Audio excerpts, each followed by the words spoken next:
ہم سب اس بات کا دعویٰ کرتے ہیں کہ ہمیں رسول اللہ صلی اللہ علیہ وسلم سے محبت ہے، اور اس میں کوئی شک کی بات نہیں، ہمیں واقعی ہے۔ ہم آپ پر ایمان رکھتے ہیں، ہم آپ سے محبت کرتے ہیں، ہم آپ کے بارے میں جاننا چاہتے ہیں، لیکن ایک چیز جس کی کمی محسوس ہوتی ہے وہ یہ کہ ہم آپ کے طریقہ زندگی کو اور آپ کے اخلاق کو اس طرح نہیں اپناتے جس طرح ہمیں اپنانا چاہیے۔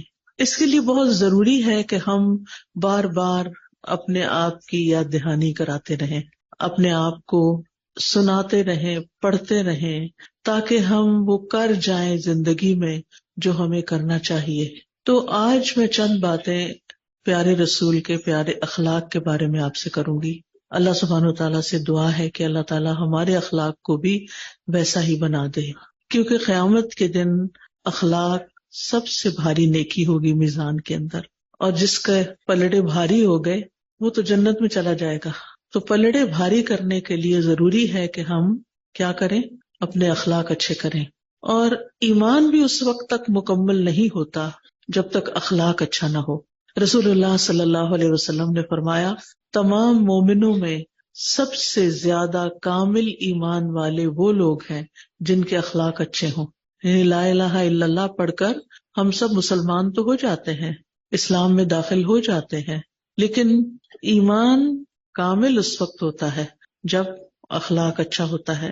نبی صلی اللہ علیہ وسلم نے یہ بھی فرمایا کہ ابن آدم نے کوئی عمل ایسا نہیں کیا جو نماز اور آپس میں صلح کروانے اور اچھے اخلاق سے بہتر ہو۔ یعنی ہم نے لا الہ الا اللہ پڑھ کر اسلام قبول کیا، بچپن میں ہمیں لا الہ الا اللہ سکھا دیا گیا، 7 سال کے ہوئے تو نماز سکھا دی گئی، اور پھر اس کے بعد پھر ہم نے سمجھا کہ بس اتنا ہی کافی ہے۔ نہیں، اتنا کافی نہیں ہے، اس کے آگے اپنے اخلاق کو بہتر بنانا اور کنٹینیوسلی بہتر بنانا ضروری ہے۔ جیسے ہمارے لیے دن میں 5 نمازیں پڑھنی ضروری ہیں، اسی طرح ہمارے ہر دن میں ہر روز اچھے اخلاق کا مظاہرہ کرنا ضروری ہے، اپنے ہی گھر کے اندر، اپنے ہی دوستوں میں، اپنے ہی کام کی جگہ پر، اپنے ہی برادری میں، خاندان میں، ملک میں، جس کسی کے ساتھ بھی ہماری کوئی ڈیلنگ ہو، جس کے ساتھ بھی کوئی واسطہ پڑے۔ نبی صلی اللہ علیہ وسلم نے یہ بھی فرمایا کہ بے شک مومن اپنے اچھے اخلاق سے روزہ دار اور قیام کرنے والے کا درجہ حاصل کر لیتا ہے۔ یعنی ایک شخص راتوں کو اٹھ کے قیام کرتا ہے اور جتنا ثواب کماتا ہے، اور دن کو روزہ رکھ کے ثواب کماتا ہے، ایسے ہی ایک شخص کا اگر اخلاق اچھا ہے تو اس کا ثواب بھی ان کے برابر ہو جائے گا۔ یعنی اگر وہ نفلی روزے نہیں بھی رکھ سکتا، کیونکہ ہر ایک کے بس کی بات نہیں ہوتی کہ روزہ رکھیں، ہر ایک راتوں کو نہیں اٹھ سکتا، کوئی سفر کر رہا ہوتا ہے، کوئی بیمار ہوتا ہے، کسی کی کوئی مجبوری ہوتی ہے، تو سب یعنی بعض لوگ چاہنے کے باوجود بھی نہیں رکھ سکتے۔ لیکن اچھے اخلاق میں تو ہمیں کچھ خرچ نہیں کرنا پڑتا نا، اس میں تو کچھ مشکل نہیں کہ ہم کسی سے میٹھا بول بولیں، کسی کی مدد کریں، کسی کے کام آئیں، اگر لوگوں کے اندر کوئی آپس کی لڑائی جھگڑا تو ان کی صلح کروا دیں۔ اسی طرح ایک اور حدیث میں آتا ہے، رسول اللہ صلی اللہ علیہ وسلم نے فرمایا، بلا شبہ اللہ عز و جل مہربان ہے، مہربانی اور بلند اخلاقی کو پسند فرماتا ہے اور گھٹیا پن سے نفرت کرتا ہے۔ یعنی جن لوگوں کے اخلاق اچھے نہیں، اخلاق گھٹیا ہیں، لینگویج ان کی گھٹیا ہے، گالی گلوچ کرتے ہیں، بدتمیزی اور بد اخلاقی سے اور سختی سے پیش آتے ہیں، اور کسی کی پرواہ نہیں کرتے، دوسروں کی بے عزتی کر دیتے ہیں، دوسروں کے ساتھ ہارش ہو جاتے ہیں بات بے بات پہ، ایسے لوگوں سے اللہ تعالیٰ محبت نہیں کرتا۔ تو آپ دیکھیں ہم نے اس زندگی میں پھر کیا کمایا اگر ہمارا رب ہی ہم سے راضی نہ ہوا۔ لیکن پھر اچھا اخلاق اپنانے کے لیے انسان کو سیلف کنٹرول چاہیے ہوتا ہے، اپنے جذبات کو کنٹرول کرنا پڑتا ہے، صبر کرنا پڑتا ہے، برداشت کرنا پڑتا ہے، دوسروں کی باتوں کو پی جانا پڑتا ہے، دوسروں کو معاف کرنا پڑتا ہے، دوسروں کے برے رویے دیکھ کر پھر بھی ان سے اچھا معاملہ کرنا پڑتا ہے، ان کے لیے اچھا گمان ہی رکھنا پڑتا ہے۔ آپ کی امت کے سب سے بہترین لوگ وہ ہیں جن کے اخلاق اچھے ہوں، اور جنت میں خوبصورت گھر اس کا ہوگا، اعلیٰ منازل اس کی ہوں گی جو اپنے اخلاق کو عمدہ بنا لے گا۔ تو ہمارے نبی، پیارے نبی صلی اللہ علیہ وسلم کا اخلاق بہت بہترین تھا۔ امتی ہونے کی حیثیت سے کہ ہم آپ کی امتی ہیں، ہمارے لیے بہت ضروری ہے کہ ہم پھر اس معاملے میں آپ کی طرح کا ہی رویہ اختیار کریں۔ اب ہم دیکھتے ہیں کہ قرآن اس کے بارے میں کیا گواہی دیتا ہے، اور جس کے بارے میں اللہ سبحانہ تعالیٰ گواہی دے دیں تو پھر اس کے بعد تو کوئی شک شبے والی گنجائش ہی نہیں رہتی۔ سورۃ قلم کے اندر اللہ تعالیٰ فرماتے ہیں نون والقلم وما یسطرون ما انت بنعمت ربک بمجنون وانک لعلی خلق عظیم، کہ بے شک آپ اخلاق کے اعلیٰ مرتبے پر فائز ہیں۔ اللہ سبحانہ تعالیٰ نے نبی صلی اللہ علیہ وسلم کے بارے میں یہ گواہی دی ہے۔ اور آپ کا اخلاق کیا تھا؟ حضرت عائشہ سے پوچھا گیا تو انہوں نے کیا جواب دیا؟ کان خلقہ القرآن، دوسرے لفظوں میں آپ چلتا پھرتا قرآن تھے۔ اس سے یہ پتہ چلتا ہے کہ کسی انسان کا اخلاق اچھا نہیں ہو سکتا جب تک کہ وہ سیرت کے ساتھ ساتھ قرآن کا مطالعہ نہ کرے، اور پھر صرف مطالعہ نہ کرے بلکہ اس پر عمل بھی کرے۔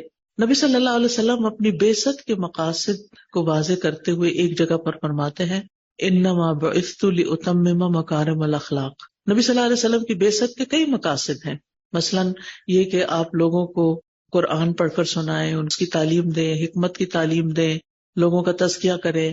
آپ کو معلم بنا کر بھیجا تاکہ آپ لوگوں کو تعلیم دیں جو اللہ نے آپ کو سکھایا۔ اور اسی طرح آپ کی بعثت کے مقاصد میں سے ایک مقصد یہ بھی ہے کہ آپ اچھے اخلاق کی تکمیل کریں، یعنی اچھے اخلاق سے متعلق جتنی باتیں ہیں وہ سب ہم کو سیرت میں مل جائیں گی، وہ سب سنت میں مل جائیں گی، وہ سب آپ کے عمل میں ہمیں مل جائیں گی، آپ کے اقوال میں ہمیں مل جائیں گی۔ نبی صلی اللہ علیہ وسلم کا اخلاق کیا تھا؟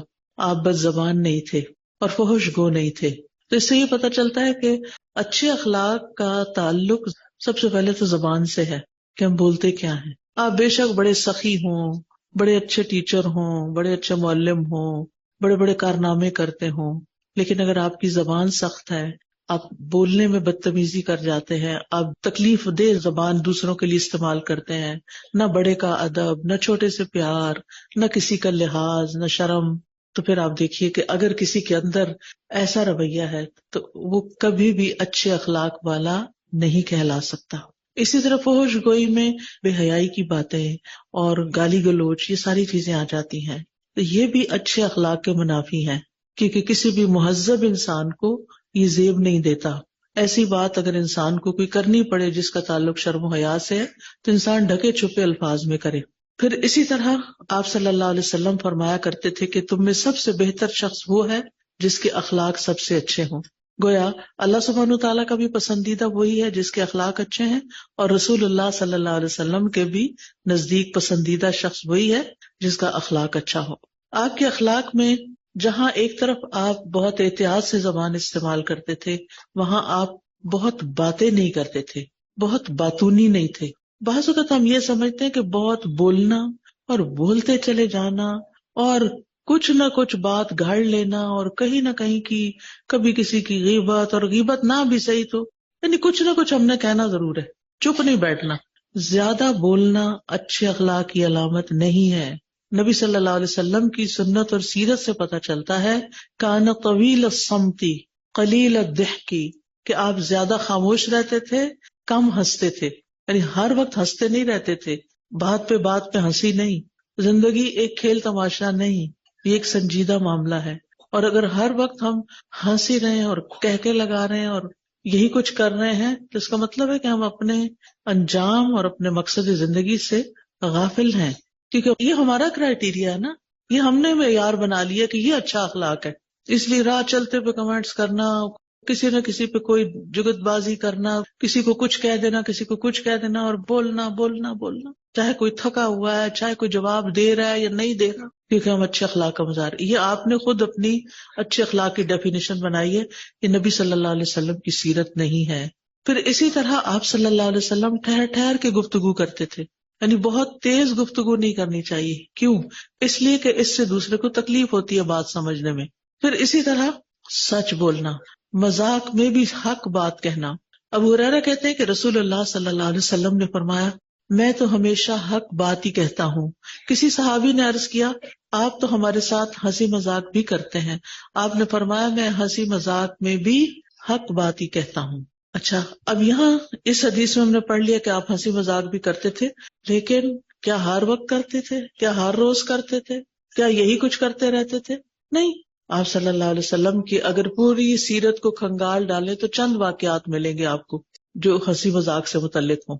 کثرت نہیں ہے ایسی چیزوں کی. پھر اسی طرح اچھے اخلاق میں باحیا ہونا بھی ہے، کیونکہ بعض اوقات ہم کانفیڈنس کے نام پر یا بعض اوقات ہم یہ کہہ کے کہ ہم بڑے بہادر ہیں، ہم کسی کو کچھ بھی کہہ سکتے ہیں، مجھے نہیں کسی کا لحاظ، میں سب کو سنا سکتی ہوں، یہ کس قسم کی بہادری ہے؟ آپ دوسروں کے سامنے بہادر بنے ہوئے ہیں اور لوگوں کی عزتیں پامال کر رہے ہیں، کبھی سامنے پامال کرتے ہیں اور کبھی پیٹھ پیچھے پامال کرتے ہیں. اللہ تعالیٰ کے آپ ناپسندیدہ ہیں اور آپ بڑے خوش ہیں کہ میں جو چاہے کر لوں، میں جس کی چاہے عزت اتار دوں. نبی صلی اللہ علیہ وسلم کے بارے میں آتا ہے کان شدید الحیا، آپ کے اندر بہت زیادہ حیا تھی، اور جب کسی کے اندر حیا ہوتی ہے تو وہ بہت ساری ناپسندیدہ چیزوں سے رک جاتا ہے. ایک اور روایت میں آتا ہے کہ آپ پردہ نشین کنواری لڑکیوں سے بھی زیادہ شرمیلے تھے. جب آپ کو کوئی چیز ناپسند ہوتی تو ہم آپ کے چہرے سے پہچان لیتے تھے کہ آپ خوش نہیں ہیں اس بات پہ. پھر اسی طرح آپ کے اچھے اخلاق کی ایک نشانی آپ کی مسکراہٹ تھی، یعنی بہت باتیں نہیں کرتے تھے لیکن بہت مسکراتے تھے. یہ سنت ہی ہم سے کھو گئی، ہم تو پریشانیوں کے مارے مسکرانا ہی بھول گئے، ہر وقت کسی نہ کسی غم میں مبتلا ہے اور مسکراتے نہیں ہیں. اگر ہم اللہ تعالیٰ کی نعمتوں کو یاد کریں تو ہمارے لیے مسکرانا مشکل نہ ہو. حضرت عائشہ کہتی ہیں کہ میں نے نبی صلی اللہ علیہ وسلم کو کبھی اس طرح ہنستے نہیں دیکھا کہ آپ کے حلق کا کوا، وہ جو گنڈی سی ہوتی ہے نا، گنڈی کی گنڈی، وہ نظر آئے. یعنی منہ کھول کے نہیں ہنستے تھے بلکہ آپ تبسم فرمایا کرتے تھے، یعنی مسکراتے رہتے تھے. اسی طرح آپ بہت متواضع انسان تھے، ہمبل تھے. یہ جو ہمبلنس ہے یہ بھی اچھے اخلاق کی نشانی ہوتی ہے. اس میں کیا کہ آپ زمین پہ بیٹھ جایا کرتے تھے. بعض لوگ زمین پر بیٹھنا اپنی شان کے خلاف سمجھتے ہیں. کوئی مجبوری ہو کوئی بات نہیں، بعض لوگ زمین پہ نماز بھی نہیں پڑھ سکتے، کرسی پہ نماز پڑھتے ہیں، اور کچھ لوگ جو ہیں وہ نماز وغیرہ پڑھ لیتے ہیں لیکن ویسے زمین پہ بیٹھنے کو اپنی شان کے خلاف سمجھتے ہیں. تو اس قسم کے بھی جو چھپے ہوئے تکبر ہمارے اندر ہوتے ہیں ان کا بھی علاج کرنا چاہیے. آپ زمین پر بیٹھ جاتے تھے اور زمین پر بیٹھ کر کھا بھی لیتے تھے، بکری کا دودھ خود دو لیتے تھے، جو کی روٹی کی دعوت دینے والے غلام کی دعوت بھی قبول کر لیتے تھے. یعنی ضروری نہیں کہ کوئی آپ کے لیے عالی شان فیسٹ کا اہتمام کرے تو تبھی آپ دعوت قبول کریں. نہیں، اگر کوئی مثلاً آپ کی میڈ کی بچی کی شادی ہے اور آپ کو پتا ہے کہ اس غریب کے پاس ایک چائے کا کپ آفر کرنے کے علاوہ کچھ نہیں، تو آپ سے کیا جانا وہاں کیا کھانے کو ملے گا، یا وہاں کہاں کو اچھا بیٹھنے کا انتظام ہوگا، چلو اس کو یہیں سے کچھ دے دلا کے رخصت کر دیتے ہیں. نہیں، آپ ان کی دل جوئی کے لیے، آپ ان کو خوش کرنے کے لیے، کیونکہ مومن جب کسی کا دل خوش کرتا ہے تو یہ اللہ تعالیٰ کے نزدیک افضل اعمال میں سے ہے، یعنی دوسروں کو خوش کر دینا. اور اس کے لیے بھی انسان کو ایفرٹ کرنی پڑتی ہے، اس کے لیے بھی انسان کو ارادہ کرنا پڑتا ہے.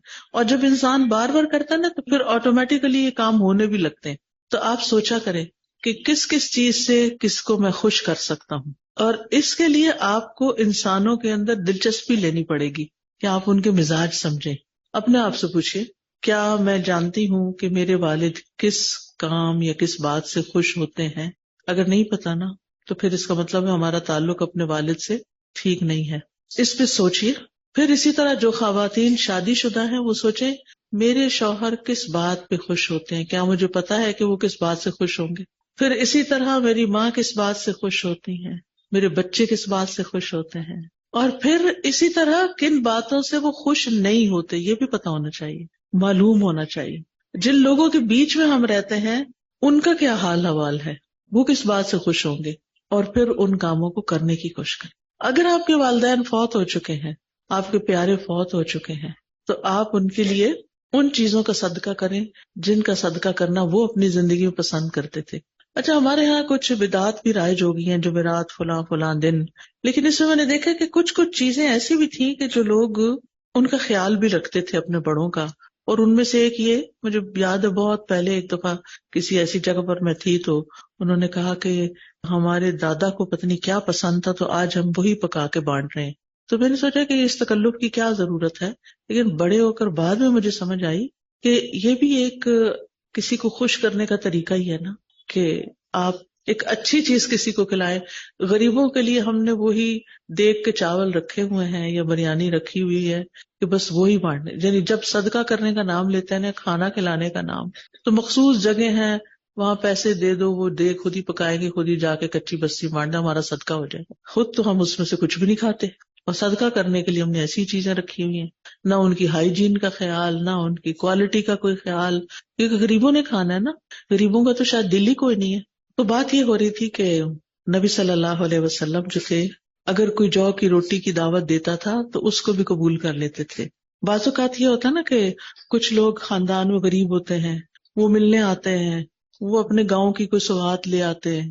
اچھا، اب وہ آپ نے تو کھانی نہیں ہوتی کیونکہ آپ کی تو ڈائٹ پلانز کچھ اور ہیں، آپ تو ڈائٹنگ پہ ہیں، آپ پتہ نہیں کیٹو کر رہے ہیں یا کوئی اور کر رہے ہیں، اور کہاں کہاں سے امپورٹ کر کے چیزیں کھا رہے ہیں. تب یہ گاؤں کی چیز آپ کہاں کھائیں گے؟ لیکن ایسے موقع پر بھی آپ اس شخص کا دل نہ توڑیں، اس کو خوشی سے قبول کریں، ایسے ہی جیسے آپ کو کوئی بہت پسندیدہ چیز مل جائے. تو اب ایک غریب کا دل کس بات سے خوش ہو جائے گا نا؟ تو دوسروں کا دل خوش کرنے کے طریقے جانیں. پھر اسی طرح آپ صلی اللہ علیہ وسلم کانا اجود الناس، سب سے زیادہ سخی تھے، دینے والے تھے. آپ سے کسی بھی چیز کا سوال کیا جاتا تھا تو آپ یا دے دیتے، اور اگر نہ ہوتی تو خاموش ہو جاتے. یہ نہیں کہتے تھے معاف کرو بابا میرے پاس کچھ نہیں، زبان سے نہ کہیں. جیسے آپ جاتے ہیں نا گاڑیوں پہ تو کسی اشارے پہ رکتے ہیں تو کوئی آ کے گاڑی ناک کرنے لگتا ہے. اگر آپ کے پاس کچھ ہے اور کچھ رکھا کریں کہ کسی کو خالی ہاتھ نہ لوٹائیں. لیکن اگر کوئی مجبوری ہے، نہیں آپ ایسا کر سکتے، تو پھر آپ کیا کریں؟ اسمائل کر دیں، یا آپ کو اچھی بات کر دیں، یا خاموشی اختیار کر لیں، لیکن ڈانٹ ڈپٹ نہیں کریں. اور اس سے بڑی ایک اور بات، آپس میں بیٹھ کے تبصرہ نہ کریں گاڑی میں کہ ان لوگوں نے یہاں بھی اب تماشا بنا لیا ہے، یہاں کھڑے ہو جاتے ہیں، وہاں آ جاتے ہیں، یہ پتہ نہیں کہاں سے اٹھ کے آ گئے ہیں، ان لوگوں نے تو تنگ کر مارا ہے، یہ ان کو کوئی پکڑتا کیوں نہیں. ان باتوں کی ضرورت نہیں. یہ سب جملے ہمارے اعمال نامے میں لکھے جا رہے ہوتے ہیں. اس سے کوئی مسئلہ حل ہونے والا ہے؟ کوئی مسئلہ حل ہونے والا نہیں ہے. بس زیادہ سے زیادہ اگر آپ نہیں شروع کرے تو بعض اوقات گھر کا کوئی اور بندہ شروع کر دیتا ہے نا. اب اس پہ بھی آپ بالکل چپ نہیں رہ سکتے، تو بس اس وقت دعا دے دے کر بس اللہ تعالیٰ ان لوگوں کے بھی مسائل حل کر دے، اللہ ان کی پریشانیاں دور کر دے، اللہ ان کے لیے بھی کوئی بندوبست کر دے. اس طرح کی کوئی بات کر دی. کسی غیبت کرنے والے کی ہاں میں ہاں نہ ملائیں، بلکہ اس کی ہدایت کی دعا کر دیں، اس کے لیے کوئی اور راستہ سوچیں. یعنی یا تو پھر ہمیں کچھ حل نکالنا چاہیے، اگر حل نہیں تو فالتو میں اپنی زبان استعمال کر کے ہم اپنا اعمال نامہ کیوں کالا کر رہے ہیں کہ جس کو ہمیں ہی بھرنا ہے. پھر اسی طرح نبی صلی اللہ علیہ وسلم بہت رحیم و شفیق تھے. آپ کے دل میں دوسروں کے لیے رحم ہوتا تھا، چاہے کوئی غریب ہو، چاہے کوئی تکلیف میں ہو، بیمار ہو، کوئی بھی. آپ صلی اللہ علیہ وسلم کے پاس اگر کوئی چیز نہیں ہوتی تھی تو آپ اس سے وعدہ بھی کر لیتے تھے بعض اوقات کہ تم دوبارہ آنا، یا جب میرے پاس وہ چیز آ جائے گی تو پھر تم آنا، پھر میں تمہیں دوں گا. دل نہیں توڑتے تھے. پھر اسی طرح آپ اپنی ذات کے لیے بدلہ نہیں لیتے تھے، انتقام نہیں لیتے تھے، کیونکہ آپ جب انتقام کی آگ میں کھولتے ہیں نا، یا آپ کے دل میں کسی کے خلاف غصہ ہوتا ہے تو آپ اپنے آپ کو بہت زیادہ نقصان دے رہے ہوتے ہیں. ہماری بہت سی امراض جو ہے، خصوصاً ذہنی اور قلبی امراض، ان کا تعلق ایسی ہی چیزوں سے ہوتا ہے. بعض لوگ کہتے ہیں سر درد ہی نہیں جاتا. اگر کبھی ایسا ہونا سوچا کریں کہ کہیں میں کسی کے خلاف تو نہیں کچھ سوچ رہی کہ کوئی انسان میرا سر درد بن گیا ہے. کبھی ہم بچوں کے بارے میں، کبھی شوہر کے بارے میں، کبھی اور کسی کے بارے میں ایسی باتیں سوچتے ہیں تو معاف کرنا اور درگزر کرنا سیکھیں. جانے دیں، نکال دیں اپنے اندر سے، چھوڑ دیں اس بات کو، کیونکہ اس کو دل کے اندر رکھنے کا فائدہ کچھ بھی نہیں ہے. اس سے مسئلہ کوئی حل نہیں ہوگا. یعنی آپ انتقام کی آگ میں خود کو مت جلائیں، مت سلگیں، بلکہ کیا کریں؟ معاف کریں اور درگزر کریں، آگے چلیں، اپنے آپ کو کسی اچھے کام میں مصروف کریں اور خوش رہیں. یہ آپ کا اپنی ذات پر احسان ہوگا. پھر اسی طرح یہ ہے کہ آپ صلی اللہ علیہ وسلم کسی کو لعنت ملامت نہیں کرتے تھے، نہ گالی دیتے تھے. آپ کو اگر بہت غصہ آتا کسی پر تو آپ کہتے اس کو کیا ہو گیا، اس کی پیشانی خاک میں ملے. علماء اس کا مطلب کرتے ہیں کہ یہ شخص اور زیادہ نماز پڑھے. پیشانی خاک مطلب زمین پر ماتھا رکھے، یعنی جسے ہم اپنی زبان میں اللہ اس کو ہدایت دے، کسی اچھے کام کی توفیق دے. پھر اسی طرح یہ ہے کہ جب آپ خوش ہوتے تھے تو آپ کا چہرہ خوشی سے چمک اٹھتا تھا، یعنی خوشی کا اظہار کرتے تھے. یہ بھی اچھے اخلاق کی علامت ہے. آپ دیکھیں کچھ لوگ بالکل ووڈن فیس ہوتے ہیں، جیسے آپ کسی لکڑی سے بات کر رہے ہوں گے یا کسی دیوار سے بات کر رہے ہیں. یعنی آپ خوش ہوتے ہیں، وہ خوش ہی نہیں ہوتے. آپ ان کو خوشی کی خبر سناتے ہیں، وہ آگے سے ایسے دیکھتے رہتے ہیں، مسکراتے بھی نہیں ہیں، خوش بھی نہیں ہوتے، کوئی رسپانس ہی نہیں دیتے. کتنی الجھن ہوتی ہے، یہ بد اخلاقی ہوتی ہے. دوسرا اگر آپ سے بات کر رہا ہے تو آپ توجہ فرمائیں، اور اس کے ساتھ ساتھ آپ ہاں یا نہ کریں، کچھ تو بولیں اور کچھ نہیں تو مسکرا ہی دیں، لیکن معلوم نہیں کیا ظاہر کرنا چاہتے ہیں، کیا چیز ہے وہ۔ ایسے لوگ اپنے آپ کو ہی کھا رہے ہوتے ہیں، اپنے اندر ان کی بہت سی جنگیں چل رہی ہوتی ہیں، وہ کسی کو فیس نہیں کر سکتے، کسی کو خوشی دے نہیں سکتے، تو مزریبل ہوتے ہیں ایسے لوگ، رحم کے قابل۔ کاؤنسلنگ کی ضرورت ہوتی ہے ان کو، ان کی ہیلپ کرنی چاہیے، ان کو تنہا چھوڑ نہیں دینا چاہیے، کیونکہ ہوتا ہی ہے کہ جو شخص ہمارے ساتھ 2-4 دفعہ ایسے کرتے ہیں، ہم کہتے ہیں جاؤ اپنی راہ لو، ہمیں تم سے کوئی غرض نہیں، پھر ہم اپنی ایک اور دنیا بنا۔ اب تو مشکل ہی نہیں رہی، ہر کسی نے اپنا ساتھی تلاش کر لیا ہے، سیل فون، کوئی نہیں بات کرتا ہم سے تو ہم فون لے کے بیٹھ جائیں گے، جو باتیں کر رہے ہیں ان کی سنتے رہیں گے، سنتے رہیں گے، سنتے رہیں گے، ہم نے اپنے دل وہاں لگا لیے۔ نہیں، جو ہمارے آس پاس کے لوگ ہیں نا، ان کا حق زیادہ ہے، ان کو تنہا نہیں چھوڑنا۔ نبی صلی اللہ علیہ وسلم جب خوش ہوتے تھے آپ کا چہرہ مبارک چمکنے لگتا تھا، گویا وہ چاند کا ٹکڑا ہو، یہ بات ہم آپ کے چہرے سے معلوم کر لیتے تھے۔ غصہ آتا تھا تب بھی آپ کی آنکھیں سرخ ہو جاتی تھی، آپ کا چہرہ سرخ ہو جاتا، صحابہ اس کو بھی معلوم کر، کوئی چیز ناپسند ہوتی وہ بھی آپ کے چہرے سے معلوم کر لی جاتی تھی۔ پھر اسی طرح غم کے موقع پر آپ غمگین بھی ہوتے تھے، گویا جذبات کا اظہار کرتے تھے۔ جذبات کا اظہار کرنے میں کوئی حرج نہیں۔ آپ کے بیٹے ابراہیم کا انتقال ہوا تو آپ کی آنکھوں سے ٹپ ٹپ آنسو گر رہے تھے، صحابہ حیران ہوئے، پوچھنے لگے اللہ کے رسول آپ بھی غمگین ہوتے ہیں؟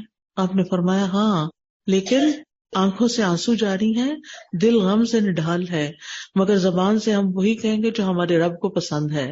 اور اے ابراہیم ہم تمہاری جدائی پہ غمگین ہیں، ہاں ہم غمگین ہیں۔ اگر کوئی آپ سے پوچھے کہ آپ کو غم ہے تو یعنی کہ نہیں کوئی خاص غم نہیں ہے، غم، لیکن غم لگا نہیں لینا چاہیے، غم میں گھلنا نہیں چاہیے، وہ ایکسٹریم ہے۔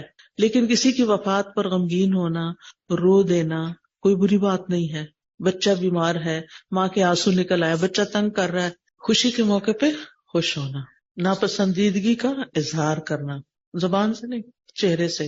جسے بچہ کچھ غلط کام کر رہے ہیں تو آپ اس کو ایسے دیکھتے ہیں، ضروری نہیں کہ چیخ چلا کے بات کریں، دیکھنا ہی کافی ہونا چاہیے، ماں کا صرف دیکھنا کافی ہونا چاہیے، کیونکہ ہم اتنا زیادہ غصے کا اظہار کر چکے ہوتے ہیں کہ پھر ہمارا دیکھنا کو معنی ہی نہیں رکھتا، پھر بچوں کو اس سے بڑی ڈوز چاہیے ہوتی ہے، پھر آپ کا پارا اس سے زیادہ ہائی ہونا چاہیے، ہوتے ہوتے بلڈ پریشر ہی ہائی ہونے لگتا ہے۔ نقصان کس کا ہوا؟ اپنا ہی ہوا نا۔ تو اس لیے ہر چیز میں اعتدال، خوشی میں بھی اعتدال، غم میں بھی اعتدال، نفرت میں، محبت میں، ہر جذبے میں۔ نبی صلی اللہ علیہ وسلم کا اخلاق سب سے زیادہ اپنے ہی گھر والوں سے اچھا تھا۔ آپ نے فرمایا تم میں سے بہتر وہ ہے جو اپنے گھر والوں کے لیے بہتر ہو، اور میں تم سب کی نسبت اپنے گھر والوں کے لیے بہتر ہوں، سب سے اچھا ہوں۔ یعنی آپ کا اخلاق اچھا تب ہے جب آپ کے گھر والے کہیں کہ آپ کا اخلاق اچھا ہے۔ اگر وہ کہتے ہیں نا کہ اس نے قرآن بھی پڑھ لیا، یہ بڑے درسوں میں جاتی ہے اور اس کے اخلاق نہیں ٹھیک ہوئے، تو پھر آپ قرآن کو بھی اور دین کو بھی اور اللہ کو بھی اور سب کو بدنامی کر رہے ہیں۔ لیکن یہ سب ہوتا کیسے؟ جب انسان صبر سے کام لیتا ہے۔ بنی اسرائیل کے بارے میں اللہ تعالیٰ فرماتے ہیں وَجَعَلْنَا مِنْهُمْ أَئِمَّةً يَهْدُونَ بِأَمْرِنَا لَمَّا صَبَرُوا، ہم نے ان میں امام بنائے، امام پیدا کر دیے، غلام تھے وہ، اللہ نے ان کو لیڈرشپ کا رول دے دیا۔ وَجَعَلْنَا مِنْهُمْ أَئِمَّةً يَهْدُونَ بِأَمْرِنَا، وہ ہمارے حکم کے ساتھ لوگوں کی رہنمائی کرتے ہیں۔ لیکن یہ رہنمائی کے قابل کب ہوئے؟ لما صبروا، جب انہوں نے صبر سے کام لیا۔ بچوں کی تربیت ہو، مائیں کہتی ہیں نا بچوں کی تربیت کیسے کریں؟ صبر۔ شوہر کو کیسے خوش کریں؟ صبر۔ لوگوں کے رویے پر کیسے اچھا اخلاق برتیں؟ صبر۔ صبر از the key۔ اگر صبر نہیں تو کچھ بھی نہیں ہو سکے، نہ عبادت ہو سکتی صبر کے بغیر، نہ اخلاق اچھا ہو سکتا ہے۔ اور جیسے شروع میں نے عرض کیا کہ اچھا اخلاق میزان میں سب سے بھاری نیکی ہوگی، اور جس کا میزان وَأَمَّا مَنْ ثَقُلَتْ مَوَازِينُهُ فَهُوَ فِي عِيشَةٍ رَاضِيَةٍ، جس کے پلڑے بھاری ہو گئے، یعنی اچھے نیکیوں والے پلڑے بھاری ہو گئے، تو وہ دل پسند زندگی میں ہوگا، یعنی دل پسند عیش میں ہوگا، یعنی اس کی جو آگے کی زندگی ہے وہ اس کی مرضی کی ہو جائے گی۔ اس دنیا میں تو نہیں مرضی کی نا، کسی کی بھی نہیں۔ اچھی سے اچھی کامیاب زندگی بھی آپ کو دنیا میں ملے تو بہت سی چیزیں آپ کو نہیں اچھی لگتی، آپ ان کو چینج کرنا چاہتے ہیں، وہ ہو نہیں سکتی، لیکن وہاں ہر چیز آپ کی مرضی کی، لیکن اس سے پہلے آپ کو کیا کرنا ہے؟ صبر اور اچھا اخلاق۔ ابو عبداللہ الجدلی کہتے ہیں میں نے عائشہ رضی اللہ عنہا سے پوچھا رسول اللہ صلی اللہ علیہ وسلم کا اپنے گھر والوں کے ساتھ اخلاق کیسا تھا؟ انہوں نے کہا نبی صلی اللہ علیہ وسلم تمام لوگوں میں سب سے زیادہ اچھے اخلاق والے تھے، بےہودہ گو بتکلف بےہودہ گوئی کرنے والے اور بازاروں میں شور مچانے والے نہیں تھے، بازاروں میں شور مچانے والے نہیں تھے۔ اور آج امت کا حال دیکھیں، ہر تھوڑے دن کے بعد ایک اور شور اٹھ جاتا ہے، اور وہ برائی کا بدلہ برائی سے نہیں دیتے تھے بلکہ معاف کر دیتے اور درگزر فرماتے تھے۔ نبی صلی اللہ علیہ وسلم برائی کا بدلہ برائی سے نہیں دیتے تھے بلکہ معاف کر دیتے تھے، درگزر کرتے تھے۔ پھر آپ دیکھیے کہ نبی صلی اللہ علیہ وسلم کی 9 بیویاں تھیں، یعنی آپ گھر والوں کے ساتھ اچھے اخلاق والے تھے۔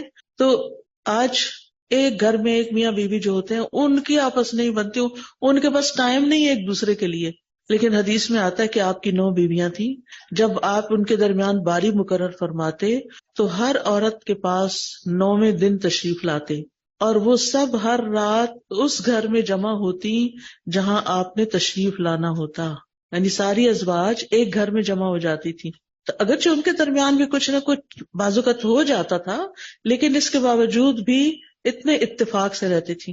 آج آپ دیکھیں کہ اگر کوئی مرد کسی وجہ سے دوسری شادی کر ہی لیتا ہے تو پھر آپ دیکھیں کہ وہ لڑائی، فتنہ، فساد، جھگڑا اور بد اخلاقی کی انتہا اور بدتمیزی اور نہ ختم ہونے والی ایک رفٹ جو مر کے بھی ختم نہیں ہوتی۔ آپ دیکھیے کہ یہ عورتوں کا ایک امتحان ہے نا، ایک امتحان ہے عورت کا، کہ عورت کے لیے سب سے زیادہ ناپسندیدہ چیز ہوتی ہے کہ وہ اپنے شوہر میں کسی کو شریک کرے۔ لیکن اگر تقدیر میں کوئی ایسی چیز لکھی ہوئی ہے، ہو گیا ایسے، تو یہ اللہ کی تقدیر تھی نا، اسے ایکسپٹ کریں۔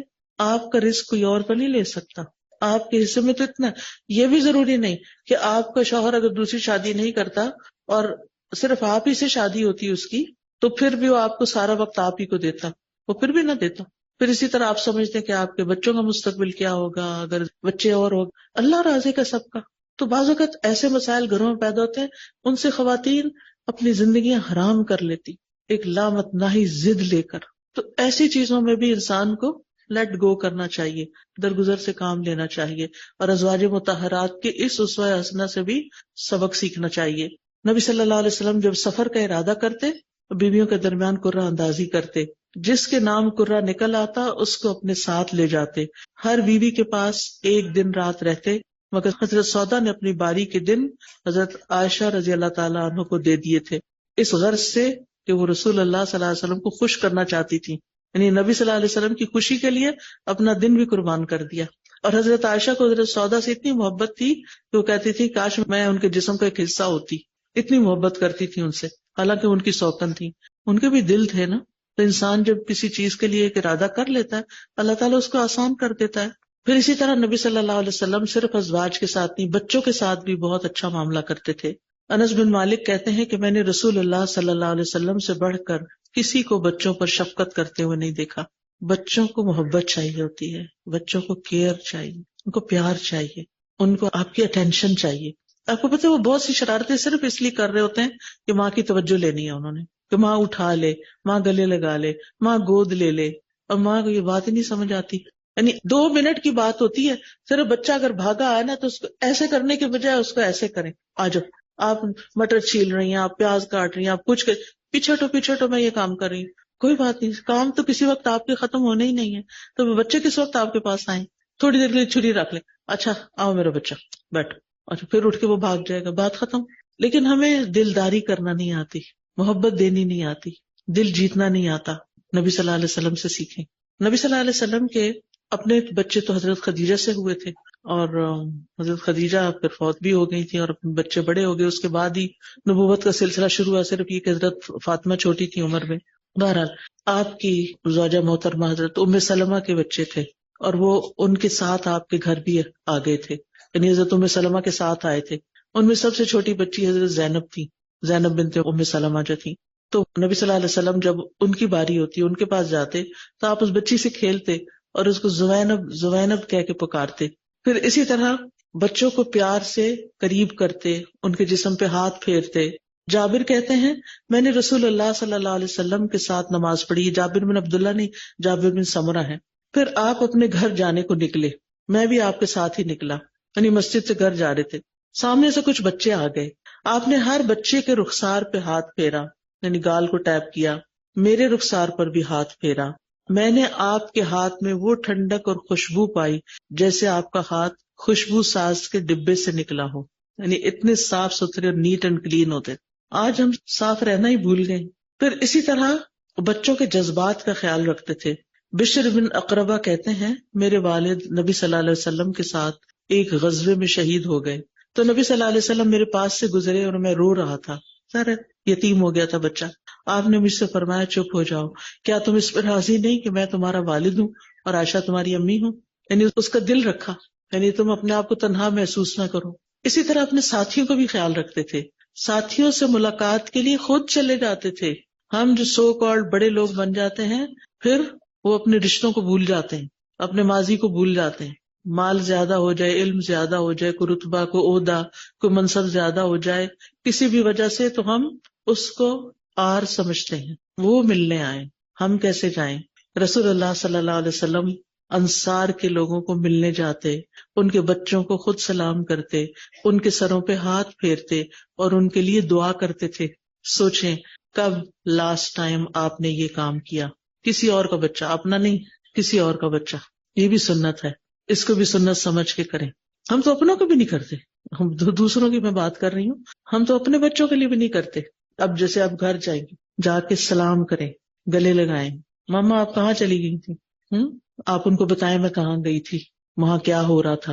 یہ نہیں میں کام سے گئی تھی, چپ کر کے بیٹھو, سر نہیں کھاؤ, ایسے نہیں بولنا. 1 منٹ دے دیں ان کو تھوڑی سی ڈسکرپشن دے دیں کہ کون سی جگہ تھی, اس کا نام کیا تھا, وہاں اتنی ساری آنٹیاں آئی ہوئی تھیں, پھر لیکچر ہو رہا تھا, پھر میں نے یہ بات سیکھی. پیار کریں, کس کریں, دعا کریں, چلو بھائی وہ پھر اپنے کام لگ گیا, اس کی ساری اداسی دور ہو گئی, بچے کے اندر کا خلا بھر گیا, بات ختم. لیکن ہم اچھا کام لگے نہ لگے نہیں, میں بھی کچن میں جلدی سے گھس جاؤں, ہو جائے گا کچن کا کام. 1 منٹ دے دیں بچوں کو, ٹائم دیں, توجہ دیں. پھر اسی طرح آپ صلی اللہ علیہ وسلم جب اپنے ساتھیوں کے بیچ میں ہوتے تھے بیٹھے ہوئے, آپ خود زیادہ وقت خاموش رہتے, کم ہنستے. ہاں آپ کی موجودگی میں صحابہ شعر بھی پڑھتے, اپنے معاملات کا ذکر کرتے, یعنی اپنے بارے میں کچھ بتاتے, ہنستے بھی تھے. لیکن نبی صلی اللہ علیہ وسلم بیچ بیچ میں تبسم فرما دیتے, یعنی باتیں سن کر مسکرا دیتے, زیادہ باتیں نہیں کرتے تھے. اور اس میں بھی بڑی حکمت تھی. ایک تو ہمیں سکھانا مقصود تھا, اللہ کرے ہم سیکھ جائیں. دوسرا یہ ہے کہ اگر آپ اتنی باتیں کرتے نا تو پھر حدیثیں زیادہ ہو جاتی, پھر آپ کو بہت کچھ پڑھنا پڑتا.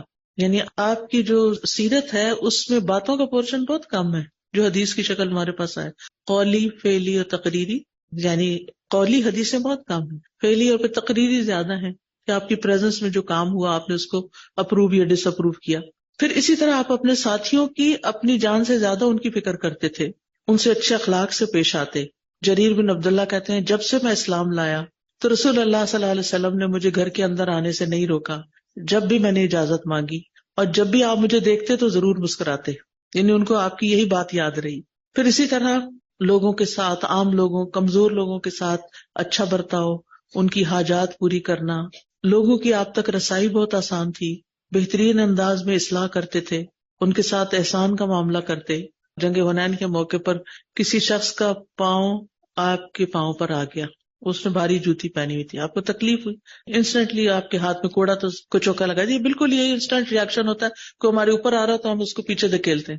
نہیں جان بوجھ کے آپ نے کچھ نہیں کیا تھا, لیکن وہ لگ گیا اس کو انسٹنٹ ریئیکشن کے طور پر. وہ شخص بڑا ہی پریشان ہوا, رات بھر پریشان رہا کہ میں نے نبی صلی اللہ علیہ وسلم کو تکلیف دی ہے. صبح ہوئی تو ایک شخص آواز دے رہا تھا, یعنی کہ پکار رہا تھا اس کا نام لے کر, تو اس کا یہ لگتا ہے کہ آواز جسے سنی تو کہا یہ میرے ہی بارے میں کوئی بات ہے. خیر وہ ان کو نبی صلی اللہ علیہ وسلم کے پاس لے گئے اس شخص کو. تو آپ نے پوچھا تو اس نے اقرار کیا ہاں میں ہی تھا جس کے پاؤں تلے آپ کا پاؤں آیا تھا, یا جوتی کے تلے آپ کا پاؤں آیا تھا. تو آپ نے فرمایا کہ تمہیں میرا کچوکا لگا تھا کوڑے کا؟ اس نے کہا ہاں. تو آپ نے فرمایا اس کے بدلے میں 80 گائے ہیں تمہارے لیے. 80 گائے کا تحفہ دیا اس کو جس کے ساتھ ایسا معاملہ ہو گیا تھا. اور نہ صرف یہ کہ آپ نے خود صبر و تحمل سے کام لیا بلکہ محبت کا اظہار بھی کیا. پھر اسی طرح غیر مسلموں کے ساتھ آپ کا برتاؤ بہت اچھا تھا. وہ آپ کے اخلاق کی وجہ سے ہی مسلمان ہوئے تھے. آپ کا نرمی سے سکھانا اور اصلاح کرنا اور پھر سختی نہ کرنا اور ان کو خوب خوب نوازنا, حتیٰ کہ دشمنوں کے لیے بھی آپ سراپا رحمت ہے, کیونکہ وما ارسلناک الا رحمۃ للعالمین, ان دنیا جہانوں میں جو کچھ ہے نا سب کے لیے آپ رحمت کا پیغام تھے. دشمنوں کی بد اخلاقی کا جواب آسان طریقے سے دیتے، تکلیف دینے والوں سے بدلہ نہیں لیتے تھے، جان کے دشمنوں کے ساتھ بھی احسان کیا، ان سے بدلہ نہیں لیا۔ فتح مکہ کا واقعہ آپ پڑھے تو آپ کو اس کی ڈیٹیل پتہ چل جائے گی۔ اسی طرح نباتات، حیوانات، ان سب کے ساتھ بھی آپ کا معاملہ بہت اچھا تھا۔ آپ کو معلوم ہوگا کہ پہلے مسجد نبوی میں کھجور کے تنے پہ آپ کھڑے ہو کر خطبہ دیتے تھے، پھر وہ تبدیل ہو گیا کہ آپ لکڑی کے ممبر پر آگے، تو وہ جو تنا تھا وہ سسکیاں لینے لگا، تو آپ نے خطبہ چھوڑا، اس کے پاس گئے اور اس کو حگ کیا، پھر اس کے بعد وہ خاموش ہو گیا۔ پھر اسی طرح پرندوں کے جذبات کا خیال رکھتے۔ ایک چڑیا ایسی منڈلا رہی تھی تو آپ نے کہا کہ کس نے اس کے بچے پکڑے ہیں، چھوڑ دو اس کے بچوں کو۔ اسی طرح ایک اونٹ ایک مرتبہ آپ کے سامنے آ کے رونے لگ گیا اور اس کی آنکھوں میں آنسو بھی تھے، تو آپ صلی اللہ علیہ وسلم نے اس کے مالک کو بلایا اور کہا کہ یہ تمہاری طرف سے ہونے والی زیادتی کی شکایت کر رہا ہے، یعنی اس پر اس کی جان سے زیادہ بوجھ نہ ڈالو، زیادہ کام نہ لو اس سے، یعنی تم اسے بھوکا رکھتے اور مشقت زیادہ لیتے ہو اس سے۔ تو بہرحال آپ صلی اللہ علیہ وسلم سب کے لیے ہدایت کا ذریعہ تھے، رحمت کا پیغام تھے اور بہترین اخلاق کا نمونہ تھے۔ اللہ تعالیٰ سے دعا ہے کہ اللہ تعالیٰ ہمیں بھی بہترین اخلاق دے۔ اللہم اہدنی لأحسن الاخلاق لا یہدی لأحسنها الا انت واصرف عنی سیئها لا یصرف عنی سیئها الا انت۔ اے اللہ ہمیں اچھے اخلاق کی ہدایت عطا فرما، تیرے سوا کوئی اچھے اخلاق کی ہدایت نہیں دے سکتا، اور برے اخلاق سے ہمیں دور کر دے، تیرے سوا کوئی بھی ہمیں برے اخلاق سے دور کرنے والا نہیں۔ اسی طرح ایک اور دعا بھی، اللہم احسنت خلقی و احسن خلقی، اللہ تو نے میری صورت اچھی بنائی ہے، میری سیرت کو بھی بہت اچھا کر دے۔ اللہم انی اعوذ بک من منکرات الاخلاق والاعمال والاہواء، اے اللہ بے شک میں تجھ سے برے اخلاق، برے اعمال اور بری خواہشات سے پناہ چاہتا ہوں کہ اللہ یہ چیزیں مجھ سے دور کر دے۔ وآخر دعوانا ان الحمد للہ رب العالمین۔ اللہ تعالیٰ ہم سب کا یہاں آنا قبول کرے، اللہ تعالیٰ ہمارے آنے کو، ہمارے بیٹھنے کو، سننے کو قبول کرے، اور اللہ تعالیٰ ہمیں عمل کی توفیق عطا فرمائے۔ اب آپ میں سے اگر کسی کو کچھ کہنا ہے مجھے تو کہہ سکتے ہیں، اس وقت میں سننے کو تیار ہوں۔ جیسے آپ نے مجھے سنا ہے تو تھوڑا سا میں بھی آپ کو سن لیتی ہوں۔ جی فرمائیے۔ وعلیکم السلام۔ جب آپ کائنڈ ہوتے ہو تو وہ اس کا رسپانس بھی اپنے یعنی ان حرکتوں سے کرتا ہے جس سے پھر آپ کو نا مزید چڑ ہو جاتی ہے۔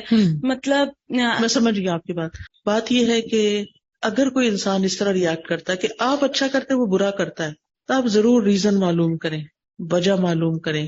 ایسا نہیں ہوتا کہ کوئی وجہ نہ ہو، یا تو اس کو کوئی مینٹل پرابلم ہے، کیونکہ کوئی عقل مند انسان تو ایسے نہیں کرتا نا، تو پھر اس کا علاج ہونا چاہیے، یا پھر یہ ہے کہ اس کو آپ سے کوئی ضد ہے یا آپ سے کوئی ایسی چیز سرزد ہوئی ہے جو اس کو پسند نہیں، کیونکہ بعض اوقات ہمیں اس سمجھ نہیں آتی کہ ہو کیا رہا ہے، اس وجہ کو معلوم کرنے کی ضرورت ہے تاکہ آپ اس مشکل سے نکلیں۔